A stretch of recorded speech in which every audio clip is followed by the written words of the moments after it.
السلام عليكم ورحمة الله وبركاته. إن الحمد لله نحمده ونستعينه ونستغفره ونؤمن به ونتوكل عليه ونعوذ بالله من شرور أنفسنا ومن سيئات أعمالنا. من يهده الله فلا مضل له ومن يضلل فلا هادي له. وأشهد أن لا إله إلا الله وحده لا شريك له وأشهد أن محمدا عبده ورسوله. أما بعد فإن خير الحديث كتاب الله وخير الهدي هدي محمد صلى الله عليه وسلم وشر الأمور محدثاتها وكل محدثة بدعة وكل بدعة ضلالة وكل ضلالة في النار. أعوذ بالله من الشيطان الرجيم. بسم الله الرحمن الرحيم. ومن آياته أن خلق لكم من أنفسكم أزواجا لتسكنوا إليها وجعل بينكم مودة ورحمة إن في ذلك لآيات لقوم يتفكرون. وقال رسول الله صلى الله عليه وسلم: سعادة ابن آدم في 4: زوجة صالحة ولد صالح وجار صالح وبيت مؤسى. رواه أحمد أو كما قال عليه الصلاة والسلام. আজকের আমাদের এই মাসিক প্রোগ্রামে সকলকে আমার অন্তরের অন্তঃস্থল থেকে মোবারকবাদ জানিয়ে আল্লাহ রাব্বুল আলামিনের প্রশংসা ও নবী মুহাম্মদ রাসূলুল্লাহ সাল্লাল্লাহু আলাইহি সাল্লামের প্রতি দুরূদ ও সালামের পরে আজকে আমাদের যে বিষয়বস্তু আলোচনার যে বিষয় আল হায়াতুজ জাওজিয়া আস-সাঈদা, যেটা আমরা বাংলায় সংক্ষিপ্ত অনুবাদ করতে পারি সুখী সংসার বা সুখী দাম্পত্য জীবন। আজকের এই বর্তমান যুগে এই বিষয়টির উপরে আলোচনা করার আজকে আমাদের যে উদ্দেশ্য, সেটা নতুন করে নয়, তবে বর্তমান বিশ্বে বর্তমান যুগে এই দাম্পত্য জীবন সুখী করার জন্য বা হওয়ার জন্য পৃথিবীতে আজকে রাষ্ট্রীয়ভাবে আন্তর্জাতিকভাবে অনেক কিছুই পদক্ষেপ গ্রহণ করা হতেছে বা হচ্ছে। তারপরও আমরা যদি পাশ্চাত্যের যাদের দিকে আমরা তাকিয়ে থেকে আমাদের জীবন গড়তে অভ্যস্ত হয়ে অনেকটাই পড়েছি মুসলমান জাতি, তারা কিন্তু চাচ্ছে সত্যিকারে এই দাম্পত্য জীবনকে বিনিশ করে দিতে।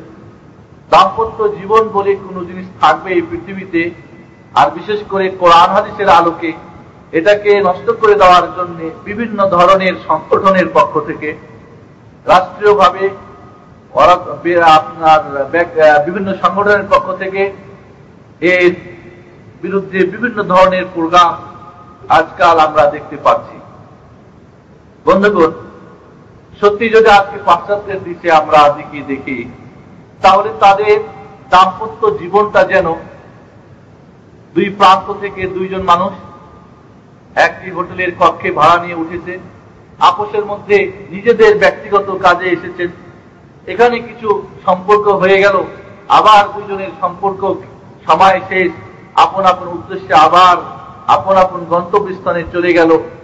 ঠিক এই দুইটি মানুষের ক্ষণিকের যে সম্পর্ক, এই সম্পর্কই আজকে পাশ্চাত্যের দেশের দাম্পত্য জীবনের সম্পর্ক।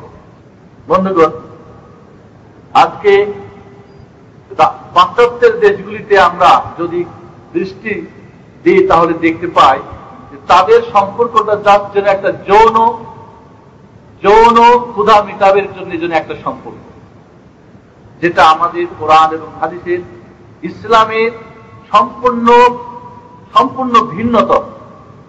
আজকে তাদের দিকে যদি আমরা দেখি, দেখতে পাওয়া যায় যে তাদের স্বামী স্ত্রীর দেখা সাক্ষাৎ 24 ঘন্টার মধ্যে হয়তো 2-3 ঘন্টা অথবা সপ্তাহে একদিন। তারপরও আপন আপন বন্ধু বান্ধব এবং বান্ধবীদের নিয়ে ব্যস্ত থাকে। এই জন্য দেখা যাচ্ছে যে তাদের সপ্তাহে একদিন একটা টেবিলে বসে, পারিবারিক টেবিলে বসে, ডাইনিং টেবিলে বসে যেখানে ভালোবাসা, সুখ, শান্তি, দুঃখ, আপোষের মধ্যে একটা মত বিনিময় করারও সুযোগ তাদের ঘটে না। আজকে পাশ্চাত্যের দেশের কথা, এই জন্য আমার ভূমিকা আমি নিয়ে আসতেছি। তাদেরকে কিন্তু আমরা আজকে বড় মনে করতে, সত্যি যে মুসলিম জাতির দাম্পত্য জীবনের সুখ ও শান্তি কোরআন এবং হাদিসের জীবনে গড়লেই রয়েছে, এটা আজকে আমরা ভুলে গিয়ে তাদের দিকে দেখতেছি। কিন্তু আজকে দেখা যায় যে তাদের মধ্যে শতকরা আপনার 45 জন ছেলে মেয়েদের জীবন, মার সঙ্গে তাদের জীবন গড়তে তারা সুযোগ হয় না, বরং কোন এক কারণে দেখা যাচ্ছে স্বামীর নাক ডাকে অথবা স্ত্রীর নাক ডাকে, এই জন্য ডিভোর্স। স্বামী স্ত্রীর কুকুরকে ভালোবাসে না, বা স্ত্রী স্বামীর কুকুরকে ভালোবাসে না, এই জন্যই তালাক। তাহলে এটা কি তাদের দাম্পত্য জীবন? এটা কি তাদের সুখ শান্তি জীবন? এটাই কি সুখী সংসার হতে পারে? আর যার ফলশ্রুতিতে সন্তানদের দুর্ভোগান্তে যে তাদের ছোট বয়সেই শতকরা 45 জন শিশুকে মার কোল ছেড়ে দিয়ে একমাত্র বাবার সংসারে তাদের জীবন গড়তে হয়। আর যার কারণে তাদের সংসারে সুখ কি জিনিস সন্তানরা কোনদিন অনুভব করতে পারে না। আজকে তাদের জীবনটা হচ্ছে প্রজাপতি চিহ্নিত, প্রজাপতি এবং মৌমাছির মত।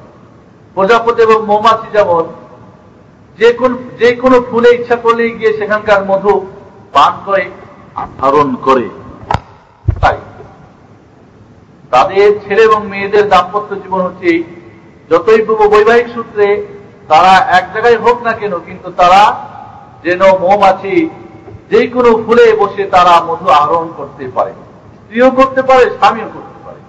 এই যে তাদের স্বাধীনতা দাম্পত্য জীবনের মধ্যে, এটা তাদের নিয়ে এসেছে বিড়ম্বনা।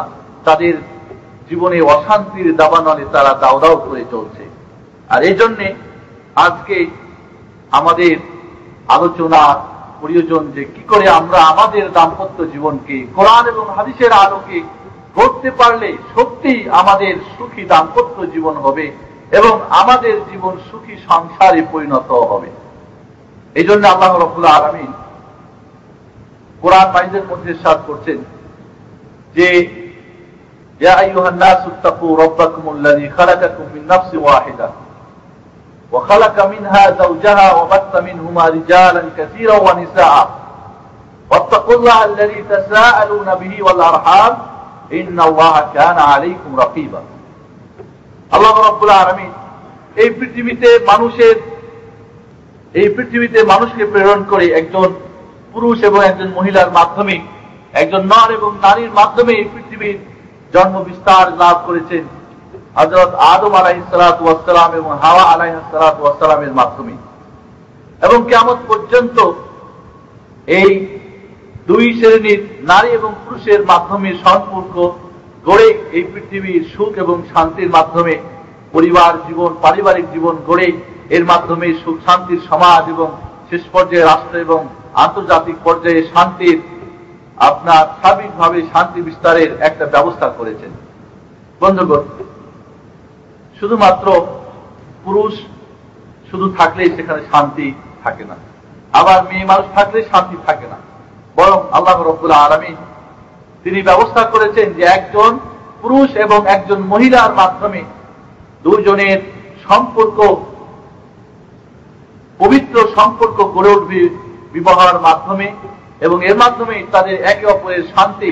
এবং আমরা যদি বৈবাহিক যে দাম্পত্য জীবনের সব কর্মগুলিকে যদি আমরা বিশ্লেষণ করি, তাহলে তার শেষ যেটা ফলাফল দাঁড়ায় সেটা হচ্ছে শান্তি এবং সুখ। এই সম্পর্কে মহান রব্বুল আলামিনের ইরশাদ হচ্ছে ওয়ামিন আয়াতি আন খালাকা লাকুম মিন আনফুসিকুম আজওয়াজা।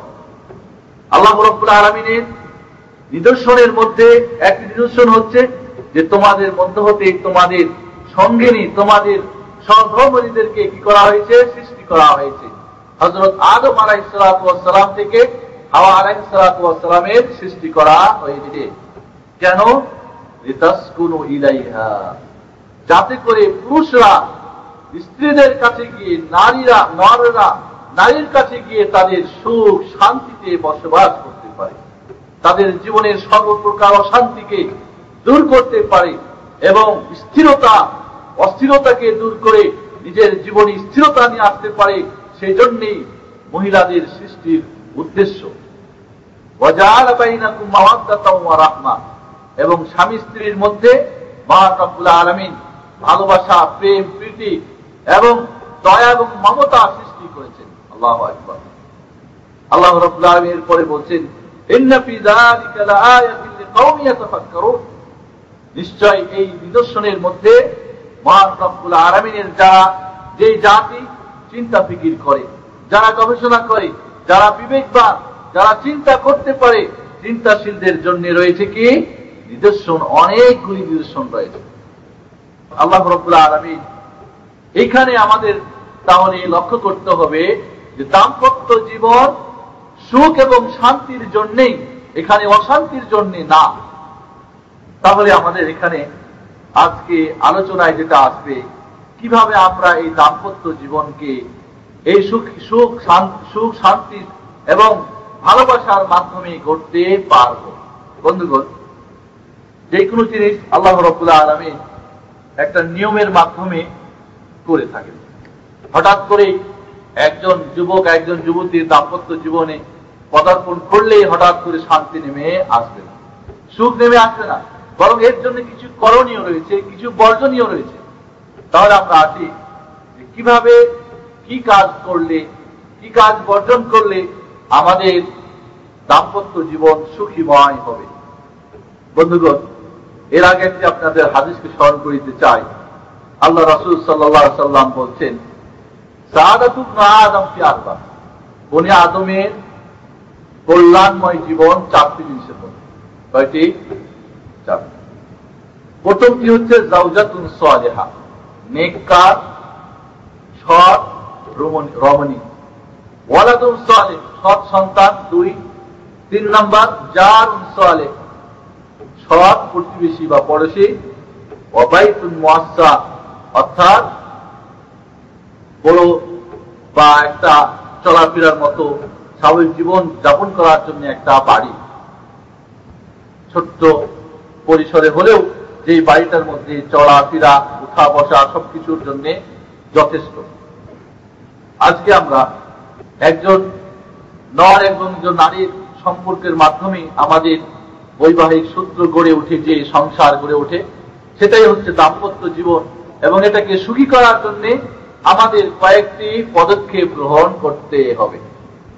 এই পদক্ষেপগুলির মধ্যে যারা অবিবাহিত আছে, আমি প্রথমের আলোচনা তাদের জন্যই বেশি হবে, এবং যারা বিবাহিত দাম্পত্য জীবনে যারা পদার্পণ করেছেন তাদের জন্য এর মধ্যে ফায়দা থাকতে পারে, যেহেতু এর মাধ্যমে আমরা কিভাবে জীবন, যদি ভুল করে থাকি, কিভাবে আমরা নিজেদেরকে শুধরে নিতে পারব।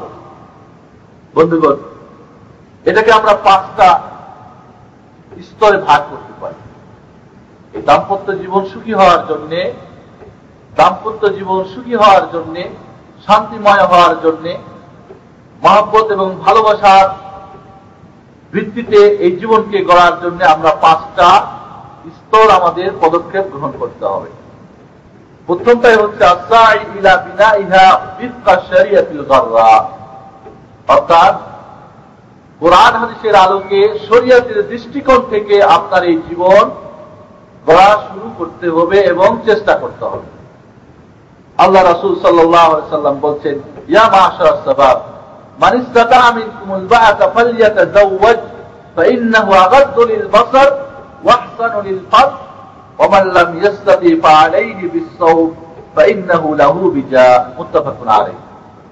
হযরত আব্দুল্লাহ ইবনে মাসউদ কর্তৃক বর্ণিত, রাসূল সাল্লাল্লাহু আলাইহি সাল্লাম বলছেন, হে যুবকের দল, যারা যৌবনে পদার্পণ করেছো, যারা নিজেদের ভবিষ্যৎ জীবনকে সুখী সংসার গড়ার চিন্তা ভাবনা করছো, তাদের মধ্যে যারা তাদের বাতের শক্তি রয়েছে, অর্থাৎ যাকে তোমার ঘরে নিয়ে আসবে তার দায় দায়িত্ব পালন করার, শারীরিক এবং অর্থনৈতিক এবং সামাজিকভাবে যার শক্তি তৈরি হয়েছে, তারা বিবাহ করো, তারা দাম্পত্য জীবন গড়ো।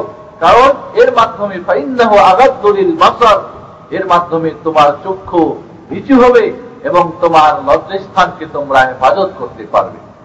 আর যাদের ক্ষমতা নেই তারা রোজা থাকবে, এর মাধ্যমে তাদের যে যৌন ক্ষুধা এটার কি করা হবে, নিবারণ হয়ে যাবে বা এটাকে কন্ট্রোল করা যাবে। বন্ধুগণ, যখনই আমরা এই দাম্পত্য জীবনের কথা ভাববো তখন কিন্তু এটা খেল তামাশা না, বরং উদ্দেশ্য থাকবে নিজেকে পুত ও পবিত্র করা। এই দাম্পত্য জীবনের মাধ্যমে পুত ও পবিত্র করা, নিজের জীবনকে কন্ট্রোল করা, এবং এর মাধ্যমে আমি আল্লাহ রাব্বুল আলামিনের যে প্রদত্ত বিধান, সেই বিধানে আমার যৌন ক্ষুধা আপনার নিবারণ করার সেই সুন্দর এবং সেই ভালো পথ অবলম্বন এবং গ্রহণ করা। এই জন্য আল্লাহ রাসূল সাল্লাল্লাহু আলাইহি ওয়াসাল্লাম বলছেন, আন আবি হুরায়রা রাদিয়াল্লাহু আনহু আন্না রাসূলুল্লাহ সাল্লাল্লাহু আলাইহি ওয়াসাল্লাম قال ثلاثه حق على الله আউনাহু। তিন শ্রেণীর মানুষ যাদেরকে আল্লাহ রাব্বুল আলামিনের সহযোগিতা করা কি অত্যন্ত প্রয়োজন। এই তিন শ্রেণীর মানুষ আল্লাহর পক্ষ থেকে সহযোগিতা পাওয়ার কি হকদার। প্রথম আল মুকাযিবুল্লাযী ইউরিদুল আদা, ওই দাস দাসী যারা তার মালিকের সঙ্গে কন্ট্রাক্ট করেছে প্রতি মাসে 500 বা 600 করে দিয়ে আমি একদিন আজাদ হয়ে যাব, এই ধরনের কন্ট্রাক্ট যারা করেছে, এই ধরনের দাস দাসীকে সহযোগিতা করা আল্লাহর জন্য, এরা আল্লাহর কাছ থেকে এরা হকদার। 2 নম্বরে ওয়ান্নাকিহুল্লাযী ইউরিদুল আফাফ, ওই বিবাহকারী, ওই যুবক যুবতী যারা দাম্পত্য জীবন গড়ে নিজেদেরকে পবিত্র পুত পবিত্র রাখতে চায়, এই ধরনের উদ্দেশ্য যাদের, তাদেরকে আল্লাহর পক্ষ থেকে সহযোগিতা করা অত্যন্ত প্রয়োজন। আর 3 নম্বরে ওয়াল মুজাহিদু ফি সাবিলিল্লাহ, যারা আল্লাহর পথে জিহাদের জন্য বাইরে হচ্ছে, তাদেরকে সহযোগিতা করা আল্লাহর পক্ষ থেকে কি হকদার তারা। এটি ইমাম তিরমিজি, নাসাই এবং ইবনে মাজাহ বর্ণনা করেছেন। এই হাদিসটার ইসনাদ হাসান। বন্ধুগণ, এই জন্যই আল্লাহ রাসূল সাল্লাল্লাহু আলাইহি ওয়াসাল্লাম অন্য একটি হাদিসে বলছেন যে বিবাহ করলে যদি পুত পবিত্র উদ্দেশ্যে এবং নিজের যৌন ক্ষুধাকে পবিত্র এবং বৈধ পন্থায় একে নিবারণ করার জন্য যে বিয়ে করবে, এই ব্যক্তির যেন ঈমান পূর্ণ হয়ে গেল। এজন্য আল্লাহ রাসূল বলছেন, আন আনাস রাদিয়াল্লাহু তাআলা আনহু قال قال رسول الله صلى الله عليه وسلم إذا تزوج العبد فقد استكمل نصف الدين فليتق الله في النصف الباقي। যখন কোনো মানুষ বিয়ে করে, আল্লাহর কোন বান্দা যখন এই ভালো উদ্দেশ্যে বিবাহ করে, তখন যেন তার সে ঈমানের অর্ধেক, তার দ্বীনের অর্ধেক পূরণ করে দিল। বলেন সুবহানাল্লাহ।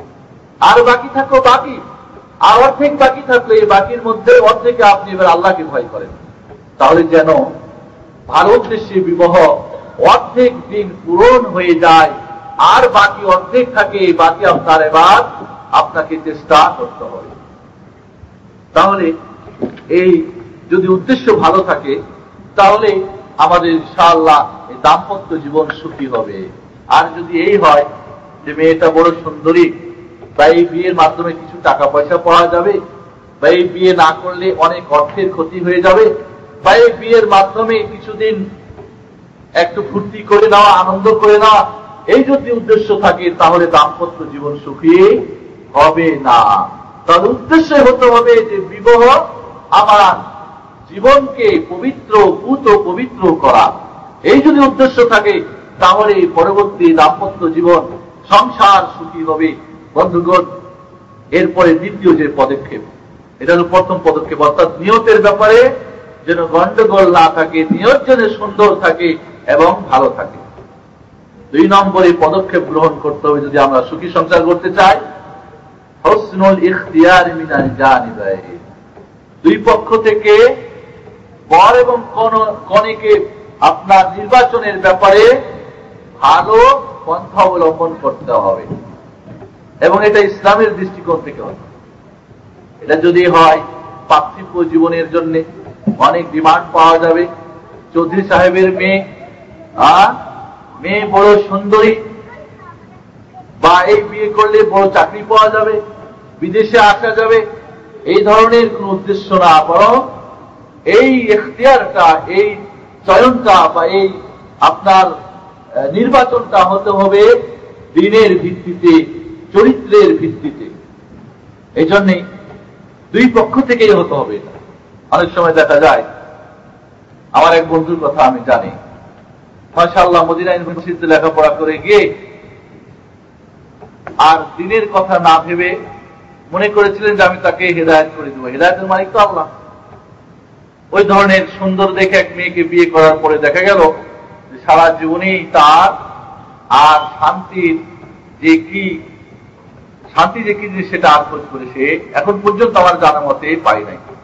এজন্যে দুই পক্ষ থেকে নির্বাচনের ব্যাপারে যদি ভুল হয়ে যায়, আর আপনি যদি কপাল মাটির মধ্যে 100 বার ঠুকেন, তবুও আপনার দাম্পত্য জীবন সুখী হতে পারে না।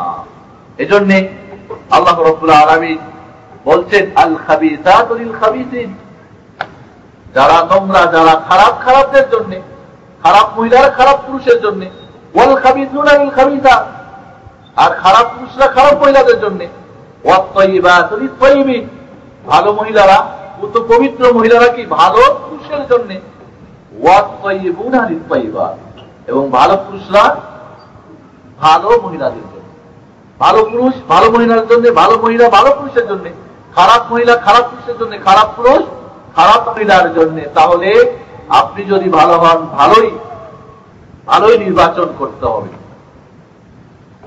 এজন্য নির্বাচনে যদি ভুল হয়ে যায়, আপনি গাঁদা ফুল লাগিয়ে গোলাপের আর রজনীগন্ধার সুগন্ধি পেতে চাইবেন, এটা তো বড় নির্বুদ্ধিতার পরিচয় হবে।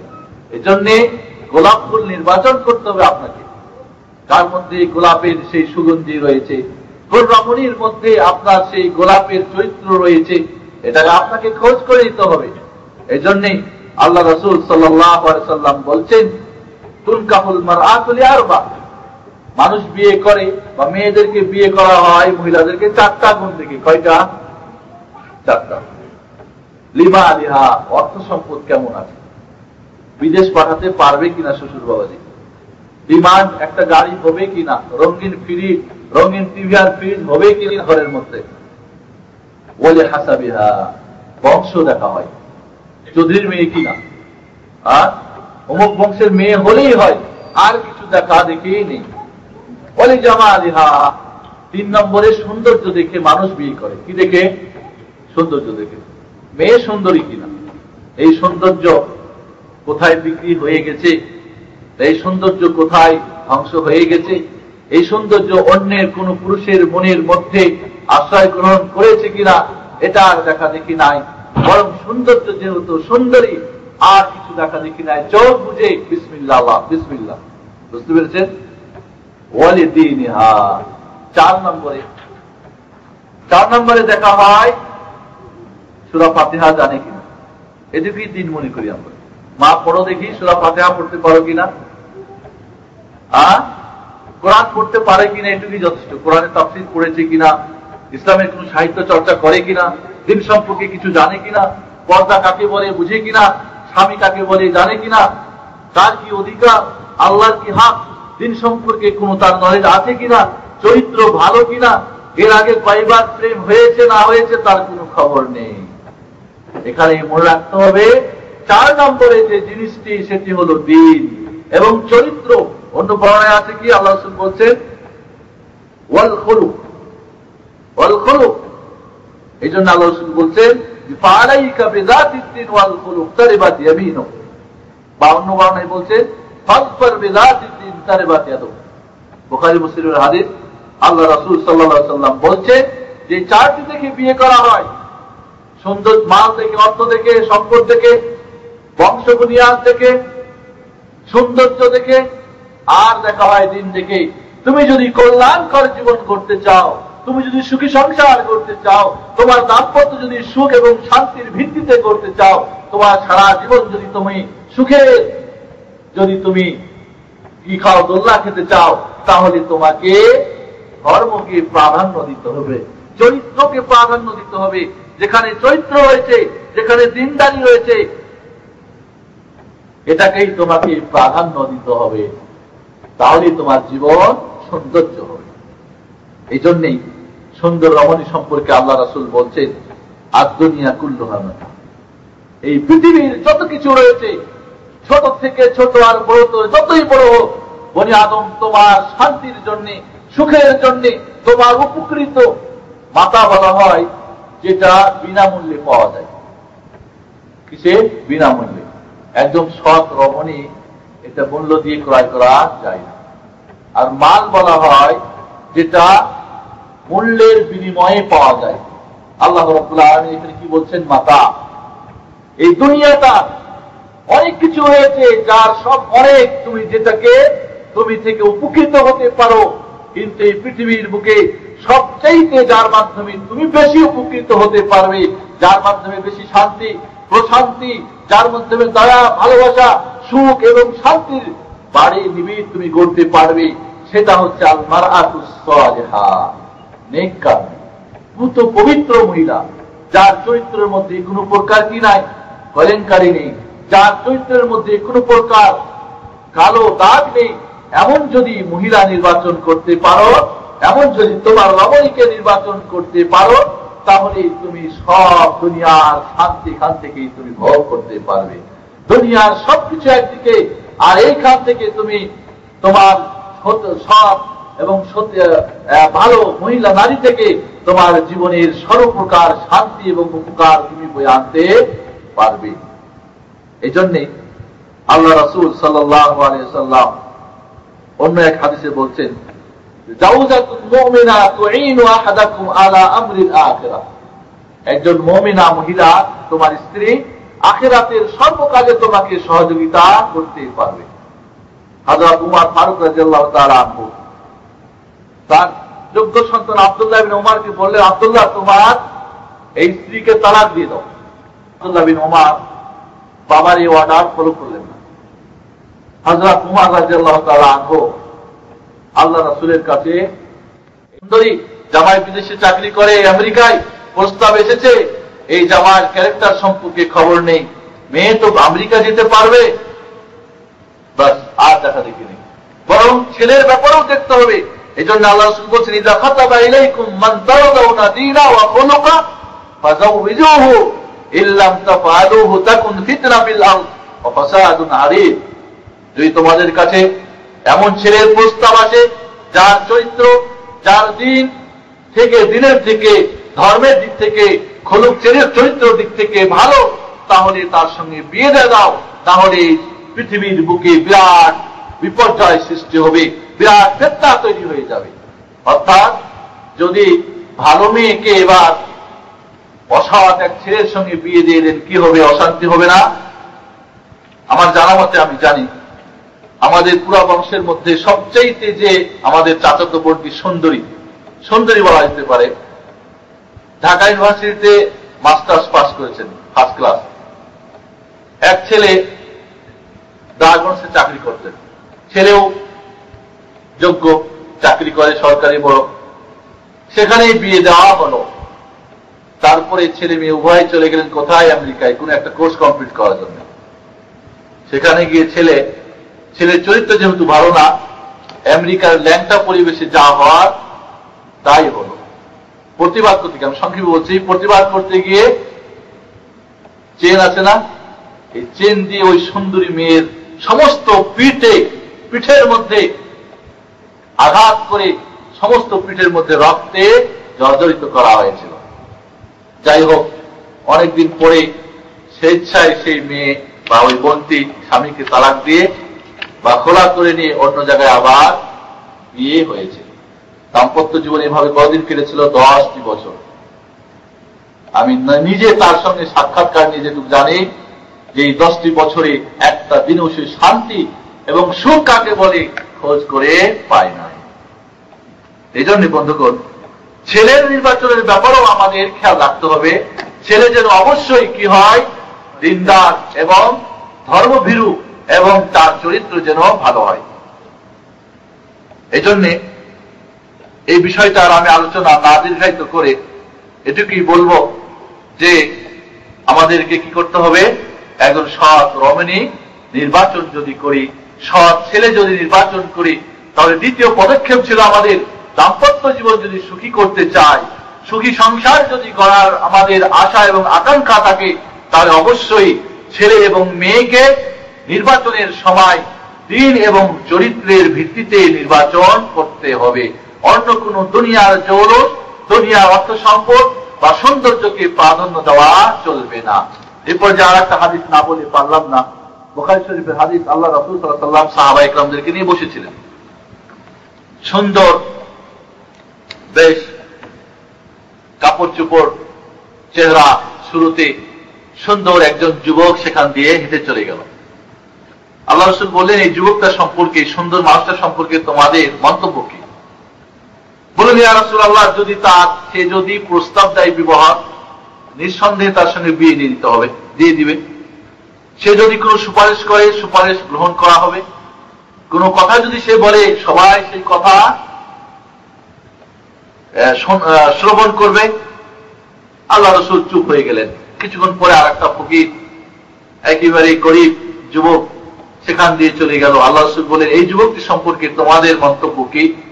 বলেন, ইয়া রাসূলুল্লাহ, সে যদি বিবাহ প্রস্তাব দেয়, বিয়ে দেওয়া চলবে না। যদি কোনো সুপারিশ করে, তার সুপারিশ গ্রহণ হবে না। সে যদি কোনো কথা বলে, কেউ শুনবে না। আল্লাহ রাসূল সাল্লাল্লাহু আলাইহি ওয়াসাল্লাম বললেন, হাযা খায়রুম মিন মিলিল আরদি মিসলা হাযা। এই গরিব যুবকটি যার সম্পর্কে তোমরা বললে তাকে কেউ বিয়ে দিবে না, তার সুপারিশ কেউ গ্রহণ করবে না, তার কথা কেউ শ্রবণ করবে না, কিন্তু সে দিন না। এই জন্যে আল্লাহর কাছে এই পৃথিবীর ভরে যদি স্বর্ণ দিয়ে মাপো, এই পৃথিবীর বুকে সবচাইতে পৃথিবীকে ভরে যদি এক পাল্লায় রাখা হয়, আর এই যুবকটাকে, গরিব মিসকিনটাকে যদি একদিকে রাখা হয়, সেটাই হবে আল্লাহর কাছে সবচাইতে বেশি প্রিয়। আল্লাহ রাসূল সাল্লাল্লাহু আলাইহি ওয়াসাল্লাম বলছেন, লা তাজাওয়াজুন নিসা লিহুসনিহিন, মেয়েদের একমাত্র সৌন্দর্যকে দেখে বিয়ে করো না। ফাআসা হুসনুহুন্না আইয়ুরদিয়াহুন্না, এদের একমাত্র সৌন্দর্য যদি হয়, এর মধ্যে দিন না থাকে, তাহলে তোমাদের কি করবে? কষ্ট দিবে। তার এই সৌন্দর্যের বড়াই তোমাকে অশান্তির দাওয়ানালে দাও দাও করে জ্বালাবে, তোমার দাম্পত্য জীবন সুখী হবে না। হ্যাঁ, সৌন্দর্যের সঙ্গে যদি দিন থাকে, মালিশ বুঝেন তো আল্লাহ করে। ওয়ালা তাজাওয়াজুহুন্না লিআমওয়ালিহিন, আর তাদের অর্থ দেখেও বিয়ে শাদী করো না। ফাসা আমওয়ালুহুন আন তুতগিয়াহুন, তাদের অর্থ তাদেরকে পথভ্রষ্টে নিয়ে যাবে, তার অর্থ দিয়ে অন্যায় পথে তোমাকে নিয়ে যাবে। বুঝতে পেরেছেন? কাজেই অর্থ দেখেও বিয়ে করা যাবে না। ওয়ালাকিন তাজাওয়াজুহুন্না আলা দ্বীন, তোমরা দিন দেখে বিয়ে শাদী করো। ওয়ালা আমাতুন খারমা সাউদা যাতু দীনিন আফদাল, একটা যদি কালো, কুৎসিত, নাক আর কান কাটা মেয়ে হয়, এটা আল্লাহর কাছে অত্যন্ত উত্তম এবং প্রিয়, যদি সে দিনদার হয়। আল্লাহ হয় একটা কালো কুৎসিত, আল্লাহ রাসূলের বর্ণনা, লামাতুন খারমা, খারমা বলা হয় যার নাকে এবং কানে কাটা দাগ বা ছিঁড়া ফাটা। নাকটা যদি কাটা হয়, কেউ পছন্দ করতে চাবে না, ঠিক না? কানের মধ্যে খুঁত থাকলে কেউ পছন্দ করবে না। সাউদা, তারপরে আবার কুৎসিত, কালো। যাতু দীনিন আফদাল, যদি ধর্মভীরু হয়, এর মধ্যে চরিত্র যদি ভালো থাকে, সেটাই উত্তম।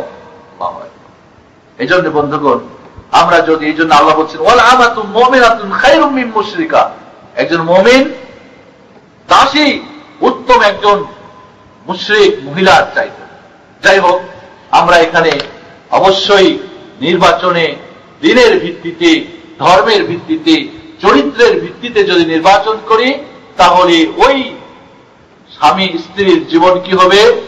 জীবন সুখী হবে, তাদের দাম্পত্য জীবন সুখীময় হবে। এই পয়েন্টটাও অবিবাহিত ভাইদের জন্য। যারা বিবাহিত যদি একটু রেস্ট নিতে চান, নিতে পারে। এরপরেও আসতেছে তৃতীয় যেটা পদক্ষেপ, সেটা হলো তাকদিমুল খিতবা। এবার হলো নির্বাচনের ব্যাপারে। এবার প্রথম ছিল নিয়ত ঠিক করছেন, দ্বিতীয় নম্বরে হলো নির্বাচন কি হবে? আমি একজন সতী রমণী চাই বা একজন সৎ স্বামী চাই। উভয় পক্ষ থেকে, ঠিক কিনা? এবার যখন এই নির্বাচনে আপনি পৌঁছলেন, তখন আপনাকে কি করতে হবে? আপনার প্রস্তাব পাঠাতে হবে। প্রস্তাব পাঠাবের ব্যাপারে মনে রাখতে হবে যে মানুষ এক একজন এক একটা পছন্দ করে। যেরকম আফ্রিকা কিছু বন্ধুদের সঙ্গে আমার আলোচনা হয়েছিল, তাদের কাছে সবচেয়ে সুন্দরী মেয়েকে জানেন, সবচেয়ে কালো, যেটা সবচেয়ে কুসকুসে যে কালো মেয়েটা, ওটা হলো ওদের কাছে সুন্দরী। আমরা সাধারণত যেটা হয়তো ফর্সা, এটাকে সুন্দরী বলে অনেক সময় নির্বাচন করে থাকি। তাহলে মানুষের পছন্দের মধ্যে পার্থক্য রয়েছে, পছন্দের মধ্যে পার্থক্য রয়েছে। এজন্য এখন আপনাকে প্রস্তাব পাঠাতে হলে আপনাকে মনে রাখতে হবে, প্রস্তাব দেওয়ার পরে আপনাকে মেয়ে নিজ চোখে দেখতে হবে।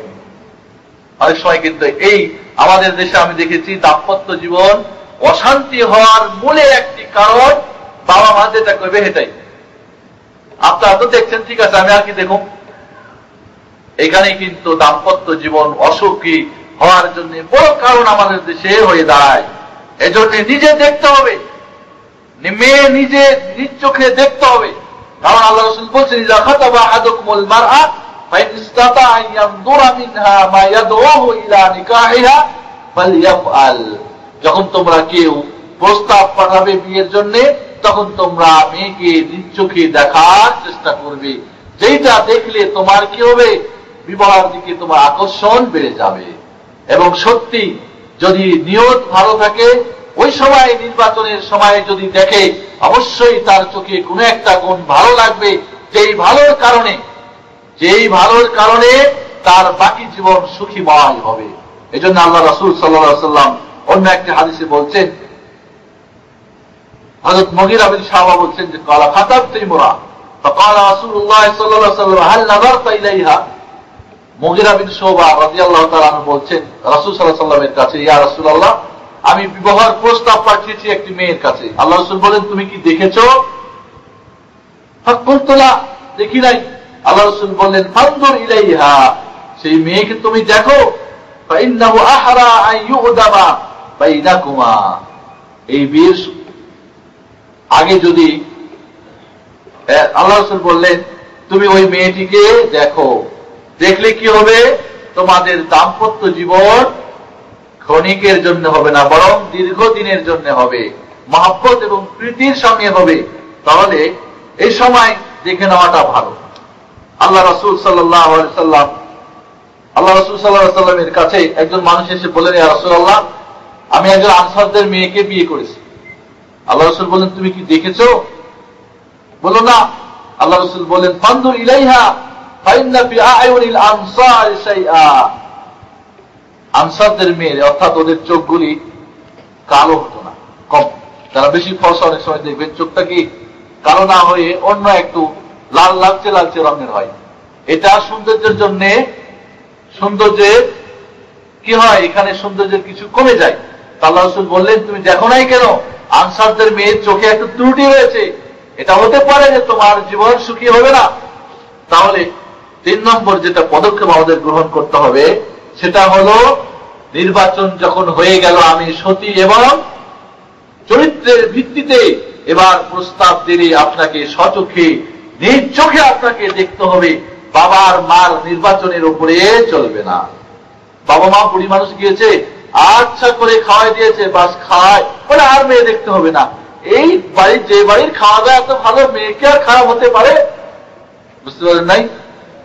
আমার এক খালাতো ভাই, বাস্তব ঘটনা বলছি, বিয়ে করবে, তার কথা হলো আমি সুন্দরী মেয়ে বিয়ে করবো। কি মেয়ে? সুন্দরী। দিনের ব্যাপারটা অত বেশি সে বুঝে না। যাই হোক, মেয়ে দেখতে যাওয়ার ছেলে সাথে আছে, ছেলে নিজে বন্ধু বান্ধব নিয়ে মেয়ে দেখতে গেছে, এবং মুরব্বীরাও আছে। মুরব্বীদের মধ্যে আপন চাচা দেওবান ফারেক, প্রধান ফারেক দেওবান। মেয়ে দেখার আগে মেয়ের বাবা মাশাআল্লাহ, কারণ ছেলের বাবা বড় লোকের ছেলে, যা খাওয়াতে হয় গ্রামের পরিবেশে খাওয়াইছে। বলে আর মেয়ে দেখার দরকার নেই। ছেলে বলে, না মেয়ে দেখবো না, মেয়ে দেখলে আমি বিয়ে করবো না। ঠিক আছে, তাহলে নিয়ে আসলে একটা দেখে নি। ছেলে যখন দেখতেই চায়, তবে আপনারা কনফার্ম বিয়ে এখানেই হবে।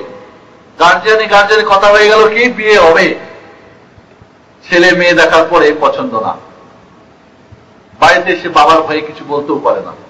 চাচা দিয়ে এসে রিপোর্ট করেছেন মেয়ে খুবই সুন্দরী, বুঝতে পেরেছেন, খুবই ভালো, দেখতে হবে না, আর দেখার দরকার নেই। ছেলে তো ভয়ে কিছু বলতে হবে না, বাবা খুব রাগী মানুষ। ছেলের এক ছোট ভাই আমার ক্লাস ফ্রেন্ড, ও গিয়েছিল মেয়ে দেখার জন্য। এখন রাত্রেবেলা খেতে বসে সবাই ফ্যামিলি গ্রামে সকলেই গোল হয়ে খেতে বসেছে। এখন বাবা জিজ্ঞেস করে ছেলেকে, এই মেয়ে কেমন দেখেছো? তো কথা বলে না, তো ওই ছোট ভাইটা বলে, আর ওই মেয়ে বিয়ে করা যায় নাকি, কালো মেয়ে দেখতে ভালো না, এটা ওটাও অনেক কিছু। বলে দেখো তুই ছোট মানুষ কি বুঝিস ভালো মন্দের, মেয়ে কোরআন পড়তে পারে, তারপরে কি মকসুদুল মুমিন পড়া মেয়ে, তারপরে কি রাহে জান্নাত নাকি একটা বই আছে ফেকার বই, রাহে নাজাত খতম করেছে। এই তুই কি এই যত এই মানে ওয়াপুকামের এই ছেলেটা তোকে পাঠিয়ে এই বিয়েটা ধ্বংস হলো, এরকম মেয়ে আমার ঘরে আমি চাই। যাই হোক শেষ পর্যন্ত এবার যে বর হতে যাচ্ছে নিজেই মুখ করলো, আমি সেখানে বিয়ে করব না, আমার পছন্দ না, আমি বিয়ে করবো আমার পছন্দ, তোমাদের পছন্দ আমার প্রয়োজন নেই। বুঝতে পেরেছেন? তাহলে ওই মেয়েটা যদি ঘরে নিয়ে আসা হতো তার জীবন সুখী হতো? কখনোই না। বন্ধুগণ, কয়েকদিন আগেও আমার এক ভাই আমাকে শোনাচ্ছিলেন, অনেক জায়গার জমি আছে, খালাতো বোন যদি বিয়ে অন্য জায়গায় হয় তাহলে সব জমি যাবে গা, এই জন্য নিজেরই ঘরে রেখে দাও। বুঝতে পেরেছেন? রেখে দিয়ে কি হলো, দুইজনের আর মিল হয় না, এবার বাইরে পাঠাও, বাইরে দেশে আর থাকবো না, বাইরে পাঠাও আমার। কেন? দেশ ভালো লাগে না, দাম্পত্য জীবনে সুখী না। বুঝতে পেরেছেন? আমার এক মামাতো বোন, দেখতে অপূর্ব সুন্দর যুবক, লম্বা চওড়া, স্বাস্থ্য, রঙে রঙে সব দিক দিয়ে, সম্পদের জন্য বিয়ে দেওয়া হলো একটা কালো মেয়ের সঙ্গে। মেয়ের বাবা বিরাট বড়, অনেক কিছু আমার যা লাগে সবকিছুই দিল। সংক্ষেপে বলছে, একদিন কি হলো, মেয়েকে শ্বশুরের বাড়ি থেকে নিয়ে আসার পথে যাওয়ার আগে চাকু রেখে গেছে, পাট খেত বুঝেন না, পাট খেত। ছেলে কিন্তু মেয়েকে দেখে নাই, বাবার উপরে ছেড়ে দিয়েছে। আমার আপন মামাতোর ভাইয়ের ঘটনা বলতেছি। এবার রাত্রিতে হাতে গেছে মিষ্টি মিষ্টি নিয়ে, এবার শ্বশুর বাড়ি দিয়ে খুশি মুখে মেয়েকে নিয়ে বাড়ি আসতেছে। রাস্তায় বাড়ি মানে নিজের বাড়ি পৌঁছা মানে কটা কিলোমিটার আগে এবার বউকে সহায় দিয়ে বিসমিল্লাহ আল্লাহু আকবার। বুঝতে পেরেছেন? মারতে পারে নাই, যাই হোক মেয়ে শক্তিশালী ছিল, ওটা ধরে নিয়ে হাতটা কেটে ফিরে আসলো। আমি ওই যুবকের, আমার ছোট কিন্তু কিছুদিনের, জিজ্ঞেস করলাম, মাইনুল হক, কেন তুমি তাকে হত্যা করতে গিয়েছিলে? বলো ভাই, আরে যেহেতু মৌলভী সাহেব বলে, তুমি তো মৌলভী সাহেব মানুষ, কোরআন হাদিস ভালো বুঝো, এই মেয়েটা আমাকে দেখতে দেয় নাই, একে যখনই দেখি তখনই আমার মাথার আগুন, পায়ের আগুন মাথায় উঠে যায়, মনে হয় কখন একে খতম করবো। তা আজকে খতম করতে গিয়ে আমি খতম করতে পারলাম না। যাই হোক, এই ব্যাপারটা আমি শেষে পদক্ষেপ নিয়ে বললাম যে এটা ডিভোর্স করতে হবে, একে শান্তি হবে না, কোনদিন হত্যা হয়ে যাবে। যাই হোক বন্ধুগণ, এইভাবে যদি নিজে না দেখে দাম্পত্য জীবন অসুখী হওয়ার জন্য এটা মৌলিক একটি কারণ, যে ছেলে নিজে কি করে না, মেয়েকে না দেখে বাবা এবং গার্জেনদের উপরে ছেড়ে দেয়। এই হলো 3 নম্বর। 4 নম্বর পদক্ষেপ আমাদের নিতে হবে, সুখী সংসার করতে চাইলে এবার প্রস্তুতি গ্রহণ করতে হবে। বিয়ের তো প্রস্তাব দিয়ে দিয়েছেন, মাশাআল্লাহ ভালো মেয়ে পাইছেন, এবার টাকা পয়সা নাই, সুন্দরী বড় লোকের মেয়ে ঘরে নিয়ে এসে কি দিয়ে ভাত খাবেন, কেমনে চলবেন? মোটরসাইকেল তো লইছেন, মোটরসাইকেলের তেল কোথা থেকে আসবে? শ্বশুর বাবাজি কি প্রতি সপ্তাহে চেক কেটে দেবেন নাকি তেল কেনার জন্য? বিয়ের তবে সিগারেট খাওয়া হালাল না। বইয়ের যে আপনার ইয়ে লাগবে, কি বলে ওটা, প্রশোধনী, কিনার আর পয়সা নাই, জীবন সুখী হবে হবে না। এজন্য বন্ধুগণ, প্রথমে আসতে হবে মোহর যেন বেশি নির্ধারণ করা, নির্দিষ্ট করা না হয়। কারণ আল্লাহ রাসূল সাল্লাল্লাহু আলাইহি ওয়াসাল্লাম বলছেন, কি বলছেন, ইন্না আদামান নিকাহি বারাকা আইসারাহু মাউনা, সবচাইতে ওই বিবাহটা বরকতপূর্ণ যার মধ্যে কি হয়, খরচের ব্যাপারটা কম হয়। শ্বশুর বাবাজি বলে দিয়েছেন, মাইক্রো ভাড়া না হলে আজকাল গ্রামগঞ্জেও বিয়ে হয় না। আগে আমরা করতাম কি জানেন, বরযাত্রী আমি অনেকবার গিয়েছি আমার জীবনে। আমাদের গ্রামের বিয়ে হলে আমি বরযাত্রী থাকবই, কারণ আমার বাবা যে একটা ছোটখাটো নেতাজি, দাওয়াত থাকবে, আমার বাবা মাকে পাঠাবে। ওই গরুর গাড়িতে চড়ে 8-10টা গাড়ি, আর কি আনন্দে গরুর গাড়ি তাড়িয়ে তাড়িয়ে বড় আনন্দ হতো। এখন মাইক্রো ছাড়া বিয়ে হয় না, বুঝতে পেরেছেন? এই জন্য বন্ধুগণ, বিবাহ আসবাবপত্র আর বাসর ঘর সাজাতেই ফুলুস শেষ, তাহলে কি সুখী হবে? তারপর তৈরি হবে না। এই জন্য অর্থনৈতিক আপনাকে প্রস্তুতি গ্রহণ করতে হবে। বিয়ে করার চিন্তা ভাবনা করেছেন, সেই নামে একটা অ্যাকাউন্ট খুলে দেন অর্থনৈতিক ভাবে। শারীরিক কোনো যদি দুর্বলতা থাকে সেটা চিকিৎসা করে ঠিক করেন। 3 নম্বরে হলো জ্ঞানের দিক থেকে, মানে দাম্পত্য জীবন কিভাবে সুখী হয়, এটা কি করতে হয়, বাসর ঘরে কি করা প্রয়োজন, পরবর্তী স্ত্রীর সঙ্গে কি ব্যবহার করা দরকার, সে কি চায়, 2টা জীবন, নতুন 2 মা, বাবার ছেলে 2 মেয়ে এবং সন্তান একাত্রিত হয়েছেন, কি করলে ভালো, কোনটা করতে হয় কোনটা করতে হয় না, এমন কিছুই করলেন যে বাসর ঘরেই স্বামী স্ত্রীর সম্পর্ক, বলে মেয়ে বলে ওই স্বামী আমি চাই না, সকালবেলায় টেলিফোন, বাবা আমাকে এখান থেকে নিয়ে যাও, কোন জানোয়ারের সঙ্গে আমাকে বিয়ে দিয়েছ। বুঝতে পেরেছেন? এই জন্যে বইপত্র পড়তে হবে, দাম্পত্য জীবন কি, কিভাবে করতে হয়, বাসর ঘরে কি করতে হয় ইত্যাদি। আপনাদের বেশি আর বলতে চাই না, সংক্ষেপে বলতে চাই, শারীরিক, অর্থনৈতিক, মানসিক, সামাজিক এবং আপনার জ্ঞানের দিক থেকেও আপনাকে প্রস্তুতি গ্রহণ করতে হবে। এই বিষয়ে যে সমস্ত কোরআন হাদিস ভিত্তিক বই লেখা রয়েছে, আরবি ভাষায় অনেক বই রয়েছে আমার জানা মতে, তবে বাংলায় যে সমস্ত বই 2-4টা পড়েছি বাংলাদেশের গুলি, অনেকগুলি যেগুলি কোরআন হাদিসের ভিত্তিতে না, যুবকরা পড়ে সেটাকে বাস্তবায়ন করতে গিয়ে জীবন সুখী হয় না। এজন্য আপনাদের বলবো, কোরআন হাদিসের আলোকে যদি বই পান করবেন, না হলে একজন বিজ্ঞ আলেমের মাধ্যমে জেনে নেবেন, জেনে নিয়ে ওইভাবে আপনার শিক্ষা গ্রহণ করে আপনার ভবিষ্যৎ জীবনে পা দিবেন, তাহলে হবে আপনার সুখী জীবন। এবার আর এখানে একটি কথা বলবো, আল্লাহ রাব্বুল আলামিন বলছেন, নিসাউকুম হারসুল লাকুম ফাতু হারসাকুম আন্না শাইতুম। মেয়েরা বা স্ত্রীরা তোমাদের জন্য খ্যাত, এগ্রিকালচার মাঠ বুঝেন তো? এগ্রিকালচার মাঠে আবাদ করতে হলে কত লেখাপড়া আজকাল রয়েছে বলেন দেখি। বাংলাদেশের মাটিতে এগ্রিকালচার শুধু ইউনিভার্সিটি থেকে পাশ করলে এখনো চাকরি হয়, জানেন কিনা? এখনো কত প্রয়োজন রয়েছে। অন্যান্য ইউনিভার্সিটি, মেডিকেল, কি বলে আপনার ঢাকা মেডিকেল থেকে শেষ করলেও চাকরির অনিশ্চয়তা, আপনার নিশ্চয়তা নেই। কিন্তু এখনো বর্তমানে এগ্রিকালচার ইউনিভার্সিটি থেকে পাশ করলে চাকরির অভাব নেই। তাহলে এই বিষয়টা বিরাট। আল্লাহ রাব্বুল আলামিন বলছেন এটা এগ্রিকালচার একটা বিষয়, তাহলে এই বিষয়কে তোমার লেখাপড়া করতে হবে, জানতে হবে। এজন্য আসুন আমরা এই বিষয়টা, অনেকেই আছে এতই অভিজ্ঞ, অতই মূর্খ, এই বিষয়ে কিচ্ছুই জানে না। এজন্য প্রথম রাত্রে সুখী জীবন গড়ার বড় আশা বাঁধলেও সেদিনেই তাদের ঘর সংসার চুরমার হয়ে যায়, খান খান হয়ে যায়। এরপরে সময় অনেক হয়ে গেছে, আজকে আমরা আলোচনা করতে দেরি করে ফেলছি। এরপরে যখন নিয়ত ভালো আছে, নির্বাচন দিন এবং চরিত্রের ভিত্তিতে দেখে শুনে চয়েস করে পছন্দ করে, এবার টাকা পয়সা এবং সার্বিকভাবে প্রস্তুতি নিয়ে এবার আপনার মনের মানুষটাকে যখন ঘরে নিয়ে আসলেন, আপনার লাইফ পার্টনারকে যখন ঘরে নিয়ে আসলেন, আপনার জীবন সঙ্গিনীকে যখন ঘরে নিয়ে আসলেন, এবার আপনার কি করা প্রয়োজন, এই বিষয়টা আমি পয়েন্ট ভিত্তিক কিছু বলবো, আলোচনার সময় হবে না, যদি এখানে আমার নোটে অনেক কিছুই রয়েছে। যেটাকে বলা হয় হুসনুল মুআশারা, অর্থাৎ প্রথম এটা হলো 5 নম্বরে যেটা পয়েন্ট আমাদের পদক্ষেপ, যে স্বামী স্ত্রী আপোষের মধ্যে একে অপরের জিন্দেগি করতে হবে, সুন্দরময় ব্যবহার এবং চলাফেরা, উঠা বসা, ভুল বুঝাবুঝি যেন না হয়, আপোষের মধ্যে চলাফেরাটা উন্নত মানের হতে হবে।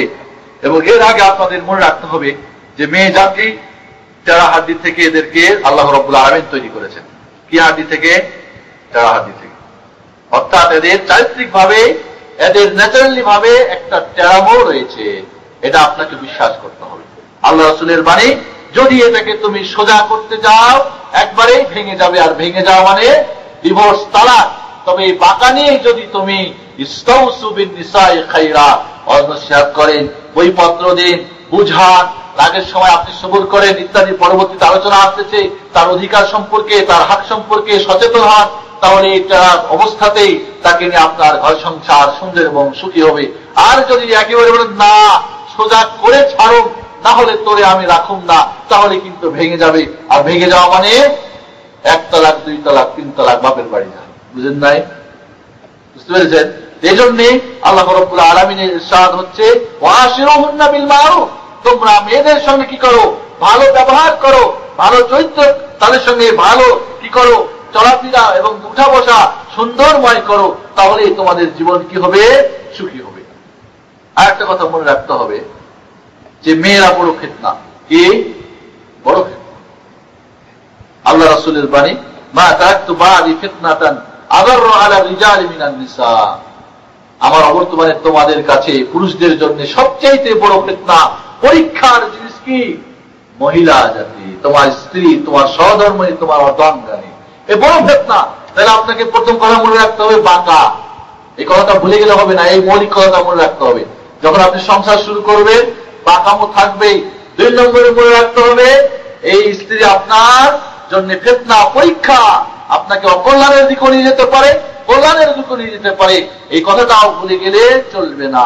3 নম্বরে মনে রাখতে হবে আপনার লাইফ পার্টনার, আপনার অবিচ্ছন্ন সঙ্গী, এ কথা আপনাকে ভুলে গেলে চলবে না। 4 নম্বরে মনে রাখতে হবে দায় দায়িত্ব, আর রিজালু কাওয়ামুনা আলান নিসা, একে পরিচালনা করার দায়িত্ব কার? আপনার। পরিচালনার দায় দায়িত্ব তার হাতে দিলে শান্তি কি হবে? বিদায় নিবে। এই 4টি মৌলিক কথা আপনাকে মনে রাখতে হবে যদি আপনি দাম্পত্য জীবন সুখী করতে চান। 1 নম্বরে বাঁকা, মা বোনরাও রাগ করবেন না, যেহেতু আল্লাহর এটা বাণী। হ্যাঁ, এবং ওইভাবে আল্লাহ রাসূল বিদায় হয়ে বলছেন ইস্তাউসু বিন নিসাই খায়রা, হে আমার উম্মাহ, হে আমার সাহাবায়ে کرام, জেনে রাখো মেয়েদের ব্যাপারে তোমরা ভালো ওয়াজ নসিহত গ্রহণ করো, তাদের আমানতের সঙ্গে তাদেরকে গ্রহণ করেছো, তাদের হক আদায় করবে ইত্যাদি ইত্যাদি। যাই হোক, তাহলে এই কয়েকটি কথা যদি আমরা মনে রাখি, তাহলে আমরা এবার প্রথমে যাই। যখনই আমরা এই কয়েকটি মৌলিক কথা মনে রাখলাম, প্রথমে আমাদের কি করতে হবে? একে অপরের দায়িত্ব সম্পর্কে সচেতন হতে হবে। শারীরিক যে চাহিদা একে অপরের কাছে, সামাজিক যে চাহিদা একে অপরের কাছে, অর্থনৈতিক যে একে অপরের কাছে চাহিদা, মা বোনরা তার স্ত্রীর, তার স্বামীর মর্যাদা, তার অর্থ, তার সম্পদ, তার ছেলে মেয়ে, তার সবকিছু যে তুমি হেফাজত করবে, তার লজ্জাস্থানের হেফাজত করবে, ঠিক ওইভাবে মহিলাদেরকেও স্বামীকে তার কথা মতো চলতে হবে, তার যে প্রাপ্য সেটা আদায় করতে হবে, একে অপরের পরিষ্কার পরিচ্ছন্ন থাকার ব্যাপারটা খেয়াল রাখতে হবে।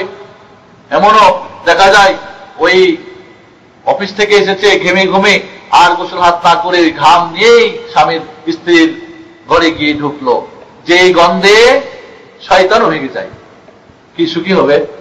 মুখে এতই দুর্গন্ধ, ব্রাশ করার কথা নেই, মিসওয়াক কাকে বলে জানেই না, মুখ দিয়ে কথা বললেই দুর্গন্ধ আসে, কি সুখে শান্তি হবে? তাহলে এটা হাত, একে অপরের জন্য পরিষ্কার পরিচ্ছন্ন হওয়া, একে অপরের জন্য সাজগোজ করা। আব্দুল্লাহ ইবনে আব্বাস সাহাবী বলছেন, আমি আমার স্ত্রীর জন্য ওইভাবে সুন্দর হয়ে সাজতে চাই যেভাবে আমি কামনা করি আমার স্ত্রী আমার জন্য সাজগোজ করে থাকুক। প্রতিটি স্বামী চায় তার স্ত্রী সেজে গুজে তার জন্য থাকুক, তাই কিনা? তাহলে প্রতিটি স্ত্রীও চায় আমার স্বামী আমার জন্য নতুন নতুন সুন্দর কাপড় পরুক, জামা করুক, আর যেটা পছন্দ করে সেটা করুক, ঠিক কিনা? এই জন্য একে অপরের হক সম্পর্কে আজকে আমি মেয়েদের বা মা বোনদের হক সম্পর্কে আলোচনা করতে চাই না, অন্যদের সময় হলে আলোচনা করব। আজকে এই পাশ্চাত্য যুগে, আজকে আধুনিক যুগে মা বোনদের হক নিয়ে ছিনিমিনি খেলা হচ্ছে। বিভিন্ন সংগঠন, বিভিন্ন দেশ আজকে মা বোনদেরকে রাজপথে নামিয়ে মিছিল করে তাদের হক আদায় করার জন্য তাদেরকে রাজপথে নামিয়েছে। বলবো মা ও বোনেরা, আপনাদের হক প্রদান করেছে ইসলাম, প্রদান করেছে কোরআন, প্রদান করেছে আল্লাহ, আল্লাহ রাসূল। হক জেনে নিন, তারপরে আপনার স্বামীর কাছে সেই প্রাপ্য বুঝে নিন। আজকে শুধু সমাধিকার নয়, বরং বলবো মা বোনদেরকে পুরুষদের চাইতে অনেক অনেক গুণে বেশি অধিকার দান করেছে কে? ইসলাম, কোরআন এবং হাদিস, আল্লাহ এবং আল্লাহ রাসূল। সেই অধিকার সম্পর্কে আমরা সচেতন না হওয়ার কারণে আজকে আমাদেরকে নিয়ে পাশ্চাত্যের দেশ, বিভিন্ন সংগঠন আজকে আমাদেরকে নিয়ে ছিনিমিনি খেলে মা বোনদের শান্তিকে, মা বোনদের সুখকে, মা বোনদের অধিকারকে হরণ করতেছে। কিন্তু আজকে আমরা না জেনে অট্টালিকায় গা ভাসিয়ে দিয়ে রাজপথে আমাদের শান্তি খোঁজ করছি। কখনোই সেই শান্তি সেখানে খোঁজ করে পাবেন না। আসুন কোরআন হাদিসের আলোকে শান্তি বুঝে নেন এবং সেটা চেয়ে এবং সেটার অধিকার আপনার আদায় করে নিন, তাহলেই হবে আপনার শান্তির জীবন ইনশাআল্লাহ। তাহলে এক নম্বর হলো আপোষের মধ্যে সম্পর্ক সুন্দর করার জন্য, আপোষে ভালো সম্পর্ক করার জন্য একে অপরের অধিকার সম্পর্কে সচেতন হওয়া। 2 নম্বরে একে অপরের সঙ্গে ভালো ব্যবহার করা। ভালো ব্যবহার করতে গিয়ে আল্লাহ বলছেন ওয়াশিরুহুন্না বিল মারুফ ওয়ালাহুন্না মিসলুল্লাহি আলাইহিন্না বিল মারুফ। তুমি যেরকম পুরুষ তুমি চাও তোমার স্ত্রী ভালো ব্যবহার করুক, সেও চায় আমার সঙ্গে আমার স্বামী ভালো ব্যবহার করুক। তাহলে একে অপরের সঙ্গে ভালো ব্যবহার করতে অবশ্যই হবে। এজন্য বিভিন্ন পদক্ষেপ গ্রহণ, স্বামী স্ত্রী খেলাধুলা, যে কোনো খেলা যেটা বৈধ খেলা।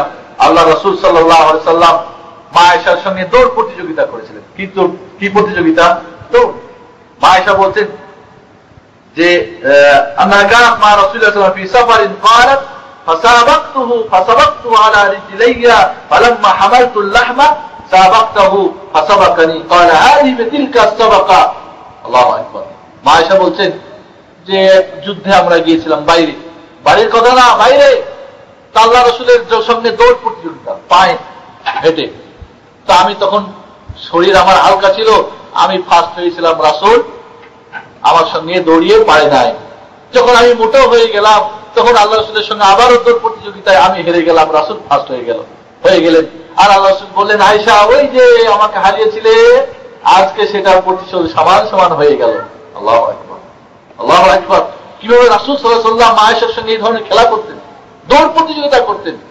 বাড়ির মধ্যে টেনিস খেলতে পারেন, ব্যাডমিন্টন খেলতে পারেন যদি আপনার জায়গা থাকে, যে কোনো খেলা নিজেকে দুজনের সঙ্গে সম্পর্ক গড়ার জন্য আল্লাহ রাসূল সাল্লাল্লাহু আলাইহি ওয়াসাল্লাম মা আয়েশা রাদিয়াল্লাহু তাআলা আনহা, তার অল্প বয়সে বিয়ে হয়েছিল রাসূলের সঙ্গে, 7 বছরে বিয়ে হয়েছিল, 9 বছরে ঘর সংসার।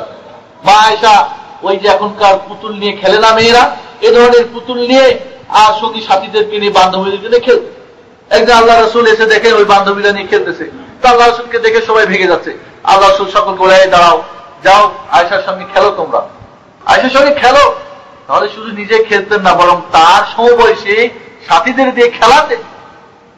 আল্লাহ রাসূল সাল্লাল্লাহু আলাইহি ওয়াসাল্লাম মসজিদে নববীর মধ্যে হাবাসীরা অর্থাৎ নিগ্রোরা খেলাধুলা করতেছিল, যুদ্ধ প্রশিক্ষণ। মসজিদে নববী যুদ্ধের প্রশিক্ষণ কেন্দ্র ছিল, আপনারা জানেন, সেটাই পার্লামেন্ট, সেটাই সবকিছু।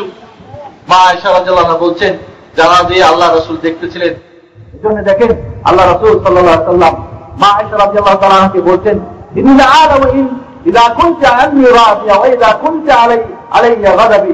আয়েশা, তুমি কখন আমার উপর রাগ করে থাকো আর কখন তুমি আমার উপর সন্তুষ্টি থাকো, আমি কিন্তু বুঝতে পারি।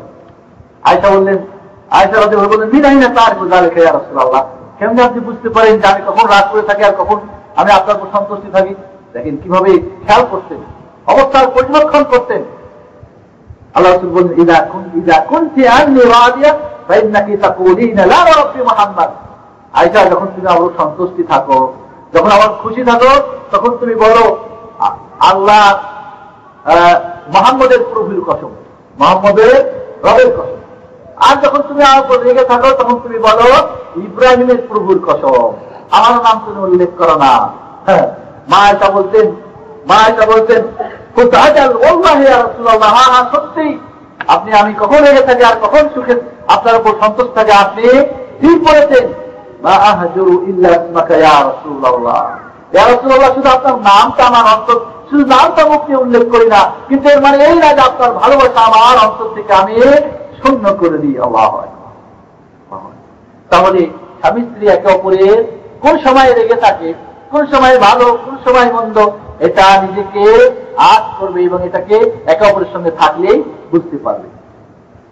এরপরে আরেকটা হচ্ছে 4 নম্বরে, যে কষ্ট যদি দেয়, স্বামী স্ত্রীকে দেখ অথবা স্ত্রী স্বামীকে দেখ, কষ্ট অনেক সময় উল্টা ভুল বুঝাবুঝির জন্য কথার মাধ্যমে, ব্যবহারের মাধ্যমে কষ্ট দিতে পারে, কিন্তু এ সময় ধৈর্য ধারণ করতে হবে।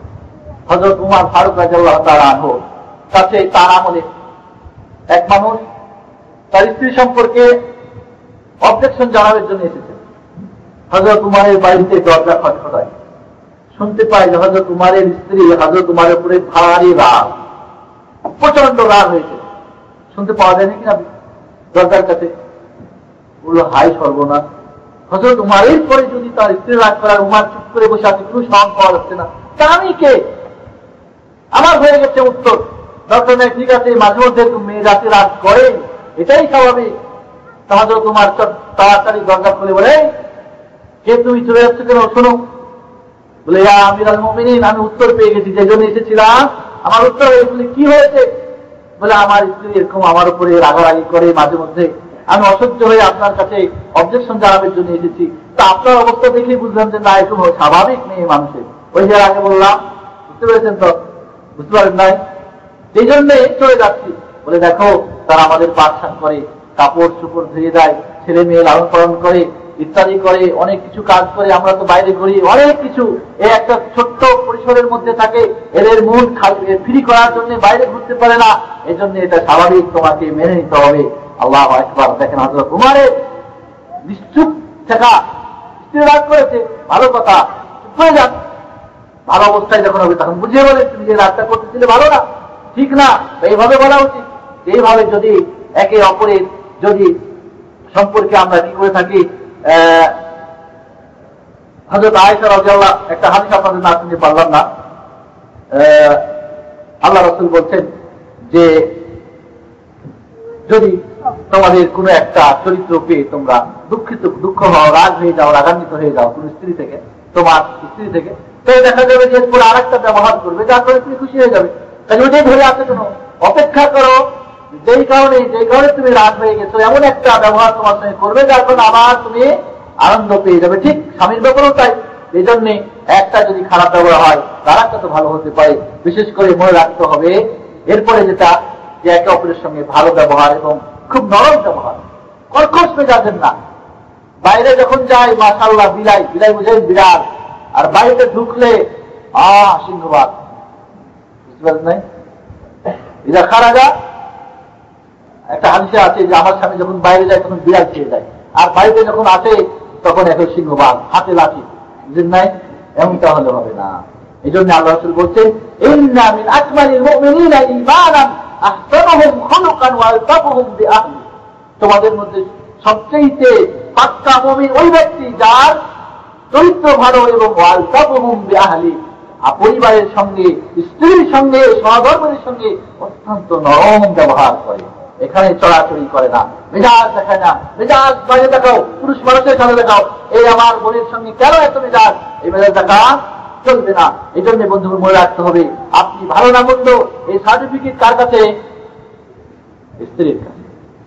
দুনিয়ার মানুষ যদি, পৃথিবীর মানুষ যদি বলে এই লোকটি ভালো, আর যদি আপনার হোম মিনিস্টার বলে না ভালো না, তাহলে ভালো নাই সার্টিফিকেট হবে। এই জন্য আল্লাহ রাসূল বলছেন, কি বলছেন, খিয়ারুকুম লিনিসাইহিম, তোমার স্ত্রীদের কাছে যারা ভালো সেই তো ভালো। সার্টিফিকেট আপনার সহধর্মীর কাছে যদি বলে ভালো তো ভালো, আর যদি বলে মন্দ তো মন্দ, আপনি যতই নিজেকে ভালো পরিচয় দেন, আপনাকে ভালো হবেন না। এই জন্য মধ্যগত মনে রাখতে হবে যে একে অপরের সঙ্গে ভালো ব্যবহার এবং নরম ব্যবহার করতে হবে। এরপরে যেটা আছে সেটা হলো কি, একে অপরের শুকরিয়া আদায় করা, কৃতজ্ঞতা প্রকাশ করা। স্বামীর যাই আছে, বিদেশ থেকে গিয়েছে, হয়তো টাকা বেশি ছিল না, অবস্থা তো বুঝতেই পারছেন, চাকরি বাকরির, বুঝেন নাই, গলার হাতটা হয়তো একটু ছোট হয়েছে, আর শুরু করে দিলেন, তাই তো মুশকিল। ভাববেন এবার, এত কষ্ট করে, ওভার ডিউটি করে, কোম্পানির ডিউটি 16 ঘন্টা, তারপরও বাইরে কাজ খোঁজ করেছি, এরপরে এই হাত নিতে পেরেছি। এই জন্য বন্ধুকে মনে রাখতে হবে, আল্লাহ বলছেন লাইন শাকারতুম লাযীদান্নাকুম ওয়া লাইন কাফারতুম ইন্না আযাবি লাশাদীদ। শুকরিয়া যদি আদায় করো আরো পাবে, ঠিক কিনা? এটা আল্লাহর নিয়ম। আল্লাহর নিয়ম, শুকরিয়া আদায় করলে আরো বেশি দিবে, আর কুফরি করলে বন্ধ হয়ে যাবে, আযাব কদম নেমে আসবে। তাহলে মানুষের নিয়মটা কি হওয়া উচিত? এই জন্য আল্লাহ রাসূল বলছেন, লা ইয়াশকুরুল্লাহ মান লা ইয়াশকুরিন নাস, যা মানুষের শুকরিয়া আদায় করে না সে কি করে না, আল্লাহর শুকরিয়া আদায় করে না। কিছু এক শ্রেণীর মহিলা রয়েছে যারা জাহান্নামী স্বভাব। কি স্বভাব? মাহমুদ রাগ করবেন না, জাহান্নামী স্বভাব। যার আছে নাকি জাহান্নাম, বলবে আরো আছে নাকি, শেষ পর্যন্ত আল্লাহ রাব্বুল আলামিন আল্লাহর পা জাহান্নামের মধ্যে দিয়ে দেবেন। জাহান্নাম বলবে কাট, এই চার লাগবে না, এক শ্রেণীর মহিলা আছে, যতই স্বামী দেখ না কেন বলবে হালবিন মাসিদ আর নাই, এটা কি ভালো হয় নাই, এটা ওটা। ঈদের বাজারের খবর তো জানেন, ঈদের দিন সুখ শান্তির দিন, একে অপরে ভালোবাসার দিন, আর সেদিন লেগে গেল ঝগড়া শাড়ি নিয়ে। এত কম দামের শাড়ি কেন, এই রং কেন, এটা কেন, ওইটা কেন, সারা জীবনই এটা। এই জন্যে আল্লাহ রাসূল বলছেন যে আমি জাহান্নামে বেশি করে দেখে আসলাম মহিলাদের সংখ্যা বেশি। মহিলারা জিজ্ঞেস করেন কেন ইয়া রাসূলুল্লাহ? বললেন ওয়ায়াকফুরুনাল আশিরা, স্বামীদের কি করে কৃতজ্ঞতা প্রকাশ করে না, শুধু অকৃতজ্ঞতা। তোমার বাড়িতে এসে একটাও ভালো শাড়ি পাইলাম, যত ভালো শাড়ি বাবার বাড়িতে যখন তখনই পড়েছে, আর তোমার বাড়িতে আমি ভালো শাড়ি খোঁজ করে পাই নাই। বুঝতে পেরেছেন? এই জন্যে মহিলারা বিশেষ করে মনে রাখতে হবে একে অপরের শুকরিয়া আদায় করতে হবে। এই জন্যে আমাদের শুকরিয়া আদায় যদি না হয়, তাহলে মনে রাখতে হবে যেই মহিলাদের চরিত্র শুকরিয়া আদায় না, ওই জাহান্নামের চরিত্র, তারা যেন নিজের হাতে তালাক নামের কবর খনন করলো। তালাক নামের খবর বুঝেন তো? তালাক নামের খবর অর্থাৎ ডিভোর্স। তো মনে রাখতে ভালো লাগে না, তোমার ঠিক আছে, যখন ভালো লাগে না মাশাআল্লাহ আমার চলে যাও, ঠিক কিনা? এই জন্যে একে অপরের স্বামীকেও মনে করেন তরকারি পাঠিয়েছে, যাই পাঠিয়েছে মাশাআল্লাহ খুব সুন্দর হয়েছে, যদি বলে এই তোমার পাখি আমি কোনদিন মজা পেলাম না, শুকরিয়া হলো নাকি? এটা তাহলে শান্তি হবে? কখনোই শান্তি হবে না। এই জন্য একে অপরের শান্তি। এরপরে যেটা আছে বন্ধুগণ, কানাত। কানাত মানে সন্তুষ্ট, যা আছে, যাই পেয়েছেন সুন্দরী সেটাই সন্তুষ্ট থাকুন। স্বামীর ঘরে যা আছে সেটাই সন্তুষ্ট থাকুন। মায়েশা রাদিয়াল্লাহু তাআলা কি বলছেন? রাসূলের ঘরে মাসের পর মাস চাঁদ উঠত, কিন্তু রাসূলের ঘরে চুলোতে আগুন জ্বলত না। আল্লাহু আকবার। ইকরামা বলছেন যে কিভাবে তাহলে আপনাদের সংসার চলতো? বলছেন আসওয়াদান, দুটি কালো জিনিস, খেজুর আর পানি। আল্লাহ রাসূল সকালবেলা ফজরের নামাজ পড়ে এসে প্রত্যেক বিবিদের ঘরে গিয়ে বলতেন কিছু খাবার আছে, কিছু নাস্তা? বলে কিচ্ছু নাই। ভাইটা বিবির ঘর থেকে ফিরে এসে রেজাল্ট কিছুই নেই, বলতেন তাহলে আজকে আমি রোজা থেকে গেলাম। আল্লাহু আকবার। কি তাদের কানা, কি তাদের সন্তুষ্টি, যা আছে তাই। এই জন্যে যা ভাগ্যে জুটেছে এটা নিয়েই, যদি আপোষের যদি কি না থাকে, কানাত না থাকে, সন্তুষ্টি না থাকে, সেটা সৌন্দর্য দিক দিয়ে হোক, অর্থনৈতিক হোক, সামাজিক হোক, যেইভাবে হোক, এই দিক দিয়ে যদি না থাকে, তাহলে দাম্পত্য জীবন কখনোই সুখী হতে পারে না। এরপরে আর একটা কারণ হয়ে যায় অশান্তি, সেটা হলো একে অপরের সঙ্গে সম্পর্ক ভালো, কিন্তু শ্বশুরের বাড়ি যাওয়া তোমার চলবে না। কেন? মানে সেটা যদি দেয় নাই, বুঝতে পেরেছেন? বা শ্বশুরের বাড়ির লোক আসলে ভালো বাজার করবে না, সেদিন বাড়ি থেকে যায়, বুঝতে পেরেছেন? বা ছেলে, বুঝতে পেরেছেন, আত্মীয় স্বজন যদি আসে তাহলে পাক থাকে লবণ বেশি হয়ে গেছে, বুঝলেন নাই? বাবার বাড়ির যদি আত্মীয় স্বজন আছে, পাক খুব ভালো, খাওয়া দাওয়া খুব আপ্যায়নের ভালো, কিন্তু যদি স্বামীর ঘরে আত্মীয় স্বজন কেউ আছে, মন ভাব হয় না এমনটা।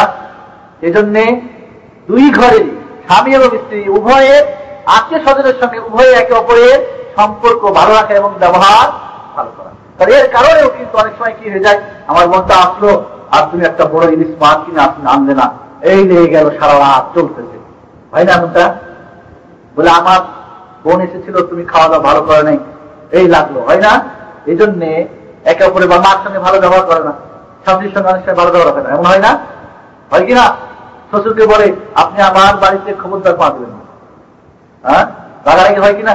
এই জন্য মনে রাখতে হবে দাম্পত্য জীবন সুখী করার জন্য এটাও একটা মৌলিক কারণ, যে উভয়ের একে অপরের আত্মীয় স্বজনের সঙ্গে সম্পর্ক ভালো করা। আমি এটা সংক্ষেপে বলে যাচ্ছি। এরপরে যেটা হলো যে মেয়েদেরকে মারধর না করা, তাদের আয় ত্রুটি বর্ণনা না করা। ফকিরের বেটি, বুঝেন নাই? এরকম বলে, আরে দেখেছি তুমি তো গরিবের পোলা, তোমার তো আমি দেখলাম, আমার সঙ্গে বিয়ে হয়ে না হলে, তোমার এই চাকরি না হলে তুমি কোথায় থাকতে? আজকে কুলে ধরে থাকতে, আমার বাবা চাকরিটা দিলেই না আজকে তোমার শোক। বুঝতে পেরেছেন? একে অপরকে আল্লাহ রাসূলের জন্য বলছেন যে ওয়ালা তুসাব্বাহ ওয়ালা তাহজুর ইল্লা ফিল বাইত। একে অপরের স্বামী হোক বা স্ত্রী, একে অপরের তোমার নাকটা বাঁকা, তোমার দাঁতটা বড়, বুঝতে পেরেছেন?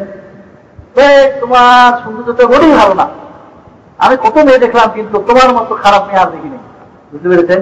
একে অপরে তা অনেক লোক দেখেছি, কিন্তু তোমার মতো খারাপ স্বামী আর দেখি নাই। এরা কি স্বামী ঘর আরো করছে নাকি? না করলে কথা কিন্তু মেয়েরা বলে থাকে অনেক সময়, বলে কিনা? যাই হোক বন্ধুগণ, এইভাবে মনে রাখতে হবে একে অপরের চরিত্র নিয়ে কথা বলা ঠিক হবে না। আর একটা মনে রাখতে হবে, অতীত কি হয়েছে। বাসর ঘরে তুমি এর আগে কয়টা প্রেম করেছিলে, তুমি কোনো মেয়েকে ভালোবাসতে কিনা, তুমি কোনো ছেলেকে ভালোবাসতে কিনা, এই যে অতীতের ফাইল নিয়ে ঘাটাঘাটি করা চলবে না। করলে যদি কথাবার্তায় একটু সন্দেহ হয়ে গেল, ঠিকই মনে হয় আমি ছাড়া আর কয়জনকে যে মন লেনদেন করা হয়েছে, আর শান্তি হবে? এই জন্য অতীতের ফাইল ঘাটা চলবে না। এরপরে যেটা হলো, একে অপর সম্পর্কে শেখা মানে বিশ্বস্ততা থাকা। যে না, ওই একটা লোক বাড়ির সামনে ঘোরাঘুরি করতেছে, বুঝতে পারছেন? ঘোরাঘুরি করতেছে মানে বাড়ি খোঁজ করে পাচ্ছে না। ওর স্বামী বাইরে থেকে এসে বলে, এই ছেলেটা এখানে ঘোরাঘুরি করে কেন? ঠিক আমার স্ত্রীর সঙ্গে মনে এক সম্পর্ক আছে। সেই বন্ধুদের সাহেব, এমন একটা ছেলে আমার বাড়িতে ঘোরাঘুরি করছে, এর সঙ্গে আমার স্ত্রীর সম্পর্ক আছে, আমি কি করবো, তারা দেবো কিনা বলে। বুঝতে পেরেছেন? বিশ্বাস নাই যে আমার স্ত্রী ভালো না মন্দ, এই জন্যে স্বামীকেও বিশ্বাস করে না। রাত্রে একটু দেরি হয়েছে, হঠাৎ করে একটা বন্ধুর সঙ্গে দেখা হয়েছিল, দেরি হয়ে গেল 1 ঘন্টা। কোথায় ছিলে তুমি 1 ঘন্টা? ঠিক তুমি আর একটা তোমার ভালোবাসার কারোর সঙ্গে জুড়েছ, এগুলো হয় না? এই নিয়ে সন্দেহ শেষ পর্যন্ত দুইজন দুই স্থানে। এই জন্য একে অপর সম্পর্কে কি থাকতে হবে? বিশ্বাস থাকতে হবে, দৃঢ় থাকতে হবে। এরপরে যেটা আর একটা কাজ আছে দাম্পত্য জীবন সুখী করতে হলে, সেটা হলো কি, শর্তের ব্যাপারে বাড়াবাড়ি না করা। তোমার শাড়িতে কেমন করে পড়ো, আজকাল তো ছেলেপেলেরা বিশেষ করে ফিল্ম খুলে দিল, ওই ইন্ডিয়ার ভালো কি বলে ওদেরকে নায়িকা কেমনে সেজেছে, হ্যাঁ, ওরকম তুমি সাজতে পারো না কেন? হলো না সাজাটা, সাজে বলে না, হলো না, তুমি সাজতেই জানো না, বুঝতে পারো নাই। এই জন্য শর্তের ব্যাপারে বাড়াবাড়ি করা, একে অপরে যেটা সম্ভব শর্ত সেটাই শর্ত দিতে হবে। বেশি বাড়াবাড়ি করা শর্তের ব্যাপারে করলে দাম্পত্য জীবন সুখী হবে না। আমি পয়েন্টগুলো বলে শেষ করছি। এরপরে হলো, যেটা আপনার শক্তির বাইরে সেটা ওয়াদা করবেন না। এবার এই যে তোমাকে ইনশাআল্লাহ 5,000 টাকা ছাড়ি দেবো, এবার বাইরের ইনকাম ভালো আছে, দেখা গেল ঈদের আগে ইনকাম নাই, 5,000 শাড়ি আসবে, এই যে তুমি অর্ডার করেছিলে, কোটি টাকা কই গেল তোমার শাড়ি? আমি বুঝি না তোমার ইনকাম আছে না আছে, আমার শাড়ি চাই, না হলে আমাকে রেখে আসো আমার বাপের বাড়ি। ঈদের দিন আপনি এক জায়গায় আর আপনার সঙ্গে আর এক জায়গায়, শান্তি কোথায় যাবে? শান্তি শেষ। এই জন্য যেটা সম্ভব না সেটা ওয়াদা করবেন না। এরপরে যেটা হলো যে চোখকে কি করা, নিচু করা। আল্লাহ রাব্বুল আলামিনের আদেশ, মেয়েদের জন্য ছেলেদের জন্য চোখকে নিচু করে চলা। বাইরে ঘুরলেন আর যত সুন্দরী বেহায়া সৌন্দর্য যারা পরিদর্শন করে তাদের দিকে দেখলেন, আর বাড়িতে গিয়ে দেখেন ভাবি সাহেবা তোর মতো না, এই মেয়ে রাখা যাবে না, এর তারা আর একটা বিয়ে করতে হবে, এমন হয় কিনা? এই জন্য আল্লাহ রাব্বুল আলামিন মেয়েকে এবং পুরুষকে সকলকে দৃষ্টি নিচে করে চলতে বলেছেন, যাতে করে অপর অন্যের উপরে আকর্ষণ না ঘটে এবং বাড়িতে গিয়ে অশান্তি দাবাদালে দাও দাও করে না ধরে। যাই হোক, এরপরে কোনো মুশকিল যদি হয় তাহলে আপোষের মধ্যেই বুঝে পরামর্শ করে এটাকে নিরসন করা।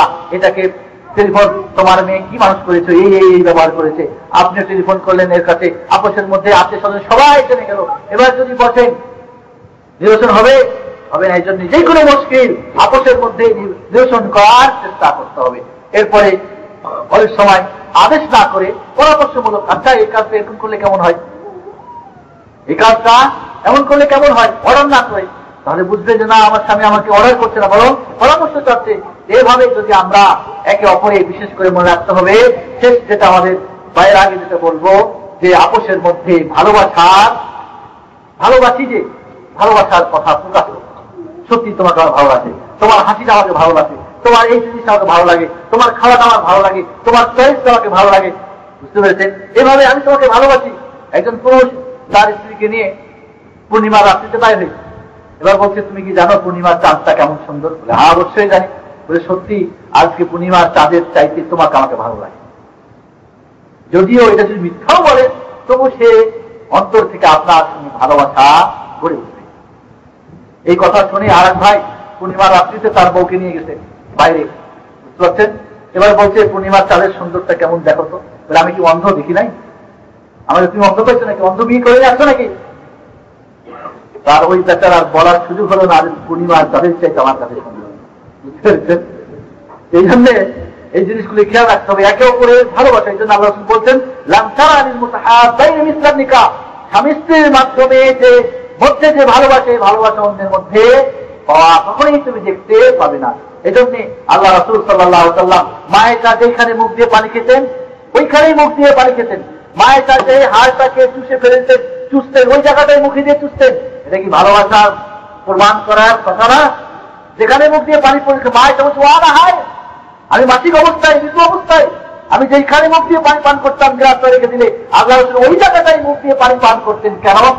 ভালোবাসা প্রমাণ করার জন্য না? যে গোস্তটা, যে হাড়টা আমি চুষে খেতাম ওইখানেই মুখ দিয়ে আল্লাহ রাসূল চুষে খেতেন। আল্লাহু আকবার। এই জন্য মা আয়েশা রাদিয়াল্লাহু আনহা বলছেন আল্লাহ রাসূল একদিন, আল্লাহ রাসূল রোজা অবস্থাতে অগণিত কি চুমো খেতেন। আল্লাহ রাসূল রোজা অবস্থায় তার স্ত্রীকে অগণিত চুমা খেতেন।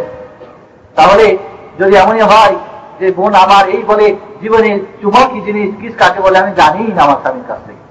এই জন্যে এই জিনিসগুলি মনে রাখতে হবে যে যাই হোক, শেষ যেটা আলোচনা আমি শেষ করতে চাই সেটা হলো বন্ধুগণ, কোন প্রকার অন্যায় করা চলবে না। স্বামী স্ত্রী যদি পাপ করে ভালোবাসা আস্তে আস্তে বিদায় নেবে। এই জন্য আপনার পরিবারটা, আপনার সংসারটা আল্লাহ আল্লাহ রাসূলের আলোকে এবং জিকির আজকার যেন ঘরের মধ্যে হয়, যে ঘরে কোরআন তেলাওয়াত হয়, যে ঘরে শুধু খালি আপনার শুধু ল্যাংটা ছবি, রিসেন্টিনের মাধ্যমে যত বিশ্বের ল্যাংটা ছবি, এটা যেন না হয়, বরং সেখানে যদি কি আল্লাহ জিকির আজকার হয়। আল্লাহ রাসূল বলতেন মাসালুল বাইতুল্লাযী ইউযকারু বিহি রাব্বাহ ওয়াল বাইতুল্লাযী লা ইউযকারু বিহি রাব্বাহ মাসালুল হাইয়্যি ওয়াল মাইয়্যিত। যেই বাড়ির মধ্যে আল্লাহর স্মরণ হয়, কোরআন হাদিস তেলাওয়াত হয়, ইসলামী সাহিত্য চর্চা হয়, যেখানে ভালো ইসলামী ভিডিও চলে, যেখানে কোরআন তেলাওয়াত হয়, নামাজ হয়, সেই বাড়িতে একটা জীবিত মানুষের মতো। আর যে ঘরের মধ্যে আল্লাহর কোন জিকির আজকার হয় না, সেটা যেন মৃত মানুষের মতো। আল্লাহ রাসূল হাদিসে বলছেন যদি স্বামী স্ত্রী একে উভয়ে কারোর ঘুম ভেঙে যায়, স্বামীর ঘুম ভাঙে স্ত্রীকে ডাকে, অথবা স্ত্রীর ঘুম ভেঙে যায় স্বামীকে ডেকে, যদি রাত্রে ওঠে দুইজনে যদি মিলে দুই রাকাত নফল নামাজ পড়ে, তাহলে তাদের নাম ওয়াযাকিরিনা ওয়াযাকিরাত, আল্লাহকে যারা স্মরণ করে পুরুষ এবং রমণী, তাদের লিস্টিতে তাদের নাম লিখে দেওয়া হয় বলে সুবহানাল্লাহ। আল্লাহ রাব্বুল আলামিন হাসেন, আল্লাহ রাব্বুল আলামিন স্বামী স্ত্রীর কাণ্ড দেখে হাসেন। কি? স্বামী যদি উঠে স্ত্রীর চোখে পানি ছিটা দিয়ে তাকে ঘুম থেকে উঠায়, অথবা স্ত্রী যদি উঠে তাহলে স্বামীর চোখে পানি দিয়ে উঠিয়ে দুইজনে কি করে ঘুম থেকে উঠে তাহাজ্জুদ নামাজ পড়ে আল্লাহর জিকিরে মশগুল হয়ে যায়। এই কাণ্ড দেখে আল্লাহ রাব্বুল আলামিন সপ্তাহ কাটে আকাশের উপর থেকে হাসে। আল্লাহু আকবার, আনন্দ পান। এই জন্য স্বামী স্ত্রীর জীবনটা যেন আল্লাহ ও আল্লাহ রাসূলের আলোকে যেন, কোরআন হাদিসের আলোকে যেন হয়, জিকির আজকার যেন থাকে। সেখানে শুধু পাপ, অন্যায়, জেনা, জুয়াচুরি, বদমাশি, খেয়ানত, সেখানে কোনো ঈমান আমান বলতে কোনো জিনিস নেই। আর যদি শান্তি চাই কখনোই শান্তি হবে না। এই জন্য আল্লাহ রাব্বুল আলামিন বলছেন ওমান আ'রাদা আন যিকরি ফাইন্না লাহু মাঈশাতান দানকা, যে আমার স্মরণ থেকে ভুলে যাবে, যে আমার কথা থেকে ভুলে যাবে, তাদের জীবন অশান্তির দাবানলে দাও দাও করে চলবে, শান্তির সুখ কোনদিন তারা খোঁজ করে পাবে না। আসুন বন্ধুগণ, আল্লাহ রাব্বুল আলামিন আমাদেরকে সুখী জীবন গড়ার, যারা আমরা জীবন করেছি তারা যেন গড়তে পারি, আর যারা ভবিষ্যৎ চিন্তা ভাবনা করছি তারাও যেন আমরা আজকের আলোচনায় জীবনকে গড়তে পারি। আমাদের দাম্পত্য জীবন, আমাদের ভবিষ্যৎ জীবন সুখী এবং শান্তিময় হোক। আল্লাহ রাব্বুল আলামিন তৌফিক দান করুন। আকুলু কাওলি হাযা আস্তাগফিরুল্লাহ লাকুম ওয়া লিসাইরিল মুসলিমিন ফাস্তাগফিরু ওয়া সাল্লাল্লাহু আলা নবিয়িনা মুহাম্মদ ওয়া আলা আলিহি ওয়া সাহবিহি আজমাইন। আসসালামু আলাইকুম ওয়া রাহমাতুল্লাহি ওয়া বারাকাতুহু।